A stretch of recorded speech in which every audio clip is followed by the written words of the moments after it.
Hi, U.S. History. It's dinner time at the Merlino House, and it's time for you to learn about the economics during the 1950s. So this is your economic prosperity in the 1950s lecture. You can find it in your drive. And this lecture is important because it's going to set up kind of, again, 1950s economics, which is something that this decade is largely known for. When we think about the 1950s, we think about cars and we think about rock and roll and a lot of the cultural elements of the decade.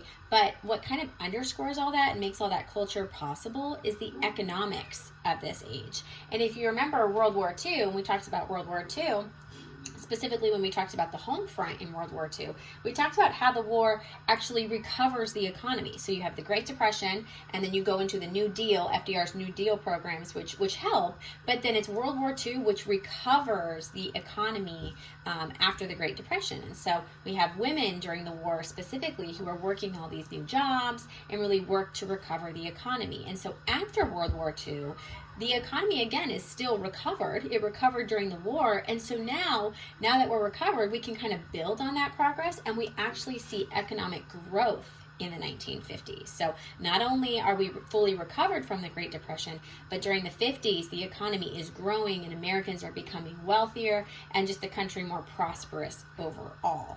And so we want to talk about how that happens and why it's significant. So this kind of all starts with, again, the war ending. And so all of these soldiers, right, you had these millions of soldiers who were overseas. They're coming home and they're now attempting to kind of retransition back into society. And Truman, President Truman, he makes them a promise. He says, the boys, the soldiers, they're going to be home by Christmas. And when they're home, we're going to take care of them because they've seen all of these horrible things and they've been fighting overseas and they've had all these new experiences. And we want to take care of our soldiers who come home and make sure that, again, they can get their jobs back and they can transition back fully into American life. And so the way he does this is through something called the GI Bill of Rights, or just GI Bill for short. And basically this is a program that gives benefits to veterans, to soldiers returning from war. And this is really new and it's really important because this is the first time that the government is making concerted efforts to really take care of their soldiers in economic ways. So making sure that they have their jobs back, making sure that they have, access maybe to college scholarships, things like that. And this is still largely something that we do today. This is something that we've built on as a country. And if you're a veteran, you have all of these kind of benefits that you can access for being a part of the U.S. military. So this is something that Truman starts after World War II, and again, it's called the GI Bill of Rights. And so this included a year of unemployment benefits to veterans who were unable to find work. Like if you were a veteran who just struggled with finding a job, maybe you were suffering from PTSD, or maybe the industry that or skill that you used to work in is kind of impacted and you couldn't find a job right away. Maybe you're disabled because of the war. All of these kind of common scenarios would make it hard for you to find work. The government's going to give you a year of unemployment benefits to kind of get you through that period. They also offer financial aid for college, which is really important because college is something that largely Americans aren't going to until the 1950s. Remember, barely Americans are like finishing high school in the 1940s. But the trend is that education leads to more social mobility and advancement. And so by the 50s, college is more of a thing. It's more of an emphasis in the American family. And so if you're a veteran, the government will give you scholarships and grants and loans to help you advance your education and get new skills through college. The other thing that it does through the GI Bill is the government gives loans to veterans to go and start businesses or to buy homes. Remember, the goal is to transition them back into American life.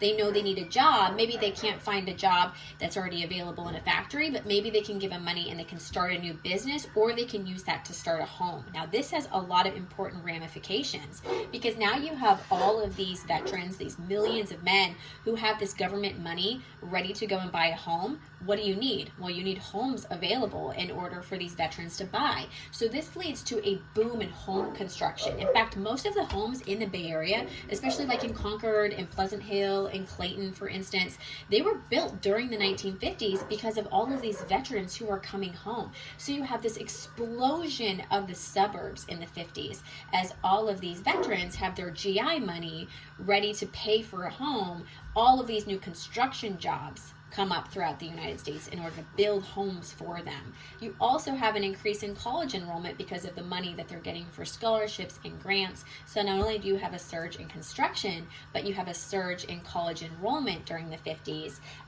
because more and more veterans have access to those institutions. They also have access to something else, though, when they come home. They have access to their wives. And so you have all of these soldiers who return home from the war, but they're just super happy to see their wife. And so that happiness leads to something that we call the baby boom. And this is when some of your parents were probably born.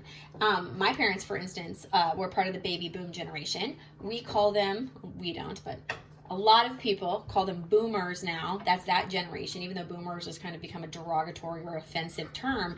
That's the group of people that we're talking about. So kind of the age range now would be Americans who are in like their 60s, maybe their later 50s. That would be the baby boom generation. And this is the generation that came out of these World War II veterans who are returning home, happy to see their wives, and so you have this surge in terms of the population in the 1950s. In 1957, for instance, 4.3 million babies are born in the United States. That's one baby every 7 seconds. That's a lot of babies. And so between 1940 and 1955, the U.S. population has seen its greatest increase in growth ever. It grows by 27% during this period. So lots and lots of babies. Now this is important because if you have a lot of babies, what do you need? You need more food, you need more just like resources, but you also need a bigger home. And so you have more Americans who are moving to the suburbs even still because they need to find bigger homes on bigger pieces of land. So this is going to continue to grow the suburbs too. Not only do these veterans have money to spend, but they now have a bigger family that they need to provide for. So they start moving more again into the suburbs in order to find these larger homes where they can grow their family. World War II, after it ends, remember, Europe is pretty much decimated. And so the United States, having recovered from the Great Depression, they leave World War II emerging as the world economic leader. They're kind of the world power in terms of economics, meaning that they have the most wealth among industrialized first world countries around the globe. So there's this demand for consumer goods, right? This demand for luxury items, jeans, clothing, music, appliances, TVs, cars, all of that kind of stuff. There's a demand not only in the United States for that stuff, but around the world as well, because Western Europe is still trying to recover. They don't have time or money to make, clothes and cars. And so the United States is largely providing worldwide all of those luxury items. And so because of that, we see a massive surge in our economic growth. And this is what I meant at the beginning of this lecture. Not only have we completely recovered from the Great Depression, but we see this massive growth as well. After World War II, the United States produces 50% of the world's total consumer output. So that means like all the stuff that's being made in the entire world, the US is making 50% of that total, which is a really, really big number. And that wealth is trickling down to Americans, right? Because they're getting hired, they're getting paid more money at their job. So the fact that the United States is making all this money globally, again, that's affecting the everyday American at their job and expanding their ability and their prosperity. The 1950s also sees kind of a surge, not only in the construction industry, but also the different technological advances. Remember the atomic bomb and all the science that's developed for the atomic bomb? That science is going to trickle into other areas. So you have new inventions like computers, and you have telephone answering machines, and again, televisions. You even have the hula hoop that's invented in the 1950s. And so all of these technological advancements, they open up these new fields for Americans to be involved in and to gain wealth through that. So when we're looking at the 1950s, again, just to kind of summarize, it's not only a time of global wealth for the US, where we're making so much of what the world is buying, but it's a time of individual wealth for everyday American families as they're able to buy a home, they're able to go to college, and they're able to enter into industries that have this new technological aspect and therefore make more money at these jobs. Okay, so if you have questions, let me know. Remember to wash your hands, and I'll see you next time.